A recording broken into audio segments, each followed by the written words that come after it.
जय हो श्री कृष्ण भगवान की। 18वें अध्याय का पाठ आज आपको सुनाती हूँ। कई बार संस्कृत के श्लोकों का अर्थ हमें समझ में नहीं आता, इसीलिए मैंने आपको हिंदी में अनुवाद करके सुनाया है। श्री कृष्ण भगवान जी भगवत गीता जी में अर्जुन को क्या ज्ञान दे रहे हैं, यही मैंने आपको हिंदी में समझाने की कोशिश की है। सुनिए। जय हो श्री कृष्ण भगवान। अर्जुन बोले, हे महाबाहो, हे अंतर्यामी ने, हे वासुदेव, मैं संन्यास और त्याग के तत्वों को पृथक पृथक जानना चाहता हूँ।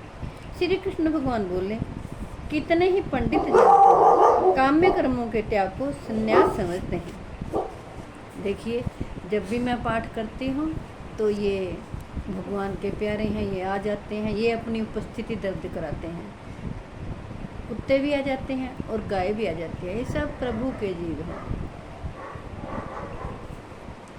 सुनिए आप, ये आते हैं और दरवाजे के पास बैठ जाते हैं और मेरे को बताते हैं कि हम आ गए हैं। देखिए, हमारे से कितने अच्छे जीव हैं ये, जो सुनने आते हैं, जो सुनने आते हैं। देखो, भगवत गीता जी, रामायण का पाठ जब मैं करूं, मेरी आवाज़ सुनकर ये फिर बोलते हैं यहाँ के कि हम भी आ गए हैं। आज मैं जब सुबह बाहर निकली तो मेरे पैर को ऐसे सूंघ सूंघ कर चाटने लग गए कि तेरा पैर ठीक है अब।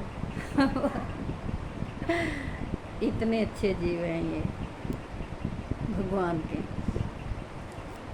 जो युधिष्ठिर था ना, उसके साथ भी कुत्ता रहता था और धर्मराज का रूप था वो।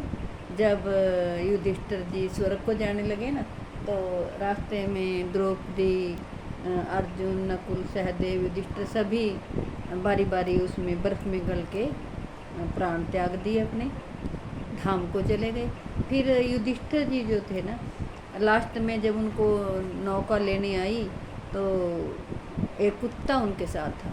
उन्होंने कहा, इस कुत्ते को बिठाइए आप, तब मैं जाऊंगा।